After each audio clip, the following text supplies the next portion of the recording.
अस्सलाम वालेकुम स्टूडेंट्स आज हम एलएलबी पार्ट 3 और 4 के important question difference between the constitution of Pakistan 1956 और 1962 का जो कॉन्स्टिट्यूशन है, इन दोनों में डिफरेंस अगर वो पूछ लेता है एग्ज़ाम में तो उसको किस तरीके से हल करना है, तो इस पर हम ज़रा डिस्कशन करेंगे। क्वेश्चन नंबर 7 है हमारा। और 56 और 62 का जो कॉन्स्टिट्यूशन है, इस पर सेपरेट क्वेश्चन भी आ सकते हैं, तो उन दोनों की भी मैं जो लिंक्स है वो मैं डिस्क्रिप्शन में दे दूँगा। 2024 के एनुअल में ये क्वेश्चन कंबाइन आ चुका है, तो उसको ज़रा डिस्कस करते हैं।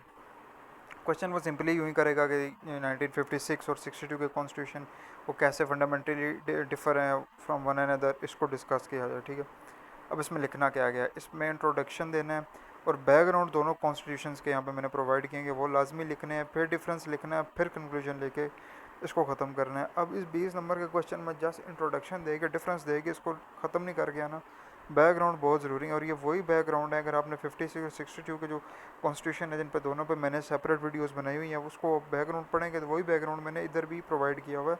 सिर्फ जो डिफरेंसेस है वो जो मेन चीज़ है वो एक इसमें न्यू है, बाकी 56 और 62 की आप जो वीडियो देखेंगे तो बैकग्राउंड आपको वैसे भी याद हो जाएगा। और कोशिश मेरी यही होती है कि आप वीडियो मेरी देख लेते हैं, उसके बाद आपको एग्ज़ाम में खुद लिखना है, आप अपनी वर्डिंग में लिख सकें, क्योंकि आपको हू बहू सारी वही चीज़ें तो याद नहीं ना रहेंगी, खुद भी लिखना आना चाहिए, क्योंकि कल को जब आप केस को ड्राफ्ट करोगे तो उसमें आपको अपनी जो मेंटल कैपेबिलिटी है वो आपको काफ़ी उसमें शो करनी पड़ेगी। इसको इंट्रोडक्शन देखते हैं। इंट्रोडक्शन में वही मैंने उसी तरह दोनों जो कॉन्स्टिट्यूशन के इंट्रोडक्शन है वो कंबाइन करके सिंपल सा बना दिया कि पहला कॉन्स्टिट्यूशन 1956 का जिसने रिप्लेस किया था गवर्नमेंट ऑफ इंडिया एक्ट को, पहला गवर्नमेंट ऑफ इंडिया एक्ट पे चल रहे थे। फिर 1956 का पहला कॉन्स्टिट्यूशन बना, इसने इस्टेब्लिश किया Islamic Republic with parliamentary system, इसने प्रोवाइड किया। फिर 1962 में जो जनरल अयूब खान ने इंट्रोड्यूस किया नया कॉन्स्टिट्यूशन, इसने रिप्लेस कर दिया पार्लियामेंट्री सिस्टम को प्रेसिडेंशियल सिस्टम में। बहुत constitution shape Pakistan legal and political structure, but they have significant differences. ठीक है, ये इसका सिंपल सा इंट्रोडक्शन। अब बैकग्राउंड सिंपल सा कि after the creation of Pakistan, Pakistan जब 1947 में जब ये आज़ाद हुआ तो कंट्री का कोई अपना कॉन्स्टिट्यूशन नहीं था। दूसरा पॉइंट यह गवर्नमेंट ऑफ इंडिया एक्ट पे चलते रहे। फिर 1949 में ऑब्जेक्टिव रेजोल्यूशन पास हुआ, फिर सेवरल कॉन्स्टिट्यूशन ड्राफ्ट हुआ जिसमें इसको 1956 के जो कॉन्स्टिट्यूशन को अप्रूव किया गया। और जो मेजर चैलेंज था इसमें कि वो इशू रिजॉल्व करना between East Pakistan and West Pakistan का। ठीक है, सिंपल सा बैकग्राउंड। अब इसी तरह बैकग्राउंड 1962 का भी देना है। जब मिलिट्री टेक ओवर हुआ 1958 में, जनरल यूब खान ने मार्शल लॉ इम्पोज किया और ओवर रूल कर दिया। 1956 के कॉन्स्टिट्यूशन को उन्होंने अपॉइंट कर दी कॉन्स्टिट्यूशन कमीशन, और the constitution commission reports in 1961। ठीक है, फिर उसने जो कॉन्स्टिट्यूशन कमीशन है उन्होंने कोई अपना कोई ड्राफ्ट करके दिए कोई जो है कॉन्स्टिट्यूशन को, लेकिन उसको जिन्होंने कुछ अयूब खान ने उसको रिजेक्ट किया। फिर 62 में उन्होंने स्ट्रॉन्गर प्रेसिडेंशियल सिस्टम जो है वो प्रोवाइड किया। अब इसका डिफरेंसेस पहले इसी तरीके से डिफरेंसेस सारे लिखने हैं, हेडिंग देनी है 56 और 62 के कॉन्स्टिट्यूशन या जो भी जिसका भी डिफरेंस पूछ ले तरतीब में लिखने हैं, फिर इसको बारी बारी आपने डिस्कस करना है।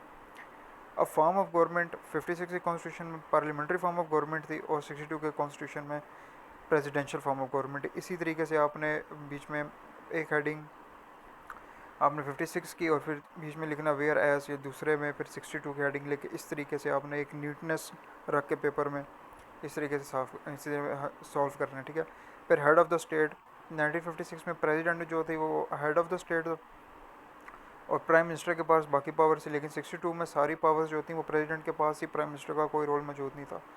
Modes of election the constitution 1956 introduced direct election, where has जो 62 कॉन्स्टिट्यूशन था उसमें इनडायरेक्ट इलेक्शन थे। अब स्टेटस ऑफ इस्लाम 56 के कॉन्स्टिट्यूशन में इस्लामी रिपब्लिक ऑफ पाकिस्तान ये नाम था कंट्री का। 62 में जस्ट रिपब्लिक ऑफ पाकिस्तान था, फिर इसमें अमेंडमेंट कर दी गई 1963 में, फिर इसका टाइटल रिस्टोर किया गया Islamic republic of Pakistan. Judiciary role क्या था जी, 56 के कानून में जुडिशरी इंडिपेंडेंट थी और उसके पास पावर थी जुडिशल रिव्यू की। 60 के कॉन्स्टिट्यूशन में जो कंट्रोल सारा एग्जीक्यूटिव के पास है, तो प्रेसिडेंट कुड रिमूव द जजेस। सुप्रीम जुडिशल काउंसिल 1956 में इसको कोई वजूद नहीं था, लेकिन 62 में इंट्रोड्यूस कराया गया सुप्रीम जुडिशल काउंसिल। फिर एमरजेंसी प्रोविजंस के जो प्रेसिडेंट था वो डिक्लेयर कर सकता था एमरजेंसी टाइम कोई भी जो है एमरजेंसी पावर, लेकिन पार्लियामेंट से अप्रूवल लेके 62 में अप्रूवल लेने की कोई ज़रूरत नहीं थी, सारी पावर प्रेसिडेंट के पास थी। फिर लैंग्वेज पॉलिसी 56 की कॉन्स्टिट्यूशन में उर्दू और बंगाली दोनों नेशनल लैंग्वेजेस थी। 62 की कॉन्स्टिट्यूशन में उर्दू को ज़्यादा प्रायोरिटी दी गई दैन बंगाली, ठीक है। रिजिडिटी एंड फ्लेक्सिबिलिटी, 56 का कॉन्स्टिट्यूशन पार्टली रिजिड और पार्टली फ्लेक्सिबल था, लेकिन 62 का कॉन्स्टिट्यूशन रिजिड कॉन्स्टिट्यूशन था। रिजिड कॉन्स्टिट्यूशन वो जिसमें अमेंडमेंट प्रोसेस बहुत मुश्किल होता है, ठीक है। उसके बाद जो सिंपल से कंक्लूजन दे देना है कि 56 का कॉन्स्टिट्यूशन था उसने एम्ड किया for democracy and parliamentary governance को, बट पॉलिटिकल इंस्टेबिलिटी जो है लेड इसका फेलियर बनी। वेरस 62 का जो कॉन्स्टिट्यूशन है उसने इंट्रोड्यूस किया स्ट्रॉन्ग प्रेसिडेंशियल सिस्टम को, लेकिन misuse of power by the president also and political stabilities all led to its failure. तो ये जी आज की वीडियो, तो इसको यार शेयर भी कर दिया करो, सब्सक्राइब भी कर दिया करो। एक वीडियो बनाने पे बहुत मेहनत लगती है, 2 से 3 दिन लग जाते हैं, इस पर बहुत मेहनत लगती है, तो थोड़ा सपोर्ट भी किया करो और सब्सक्राइब और शेयर भी किया करो। ओके, गुड लक स्टूडेंट्स, अल्लाह हाफ़िज़।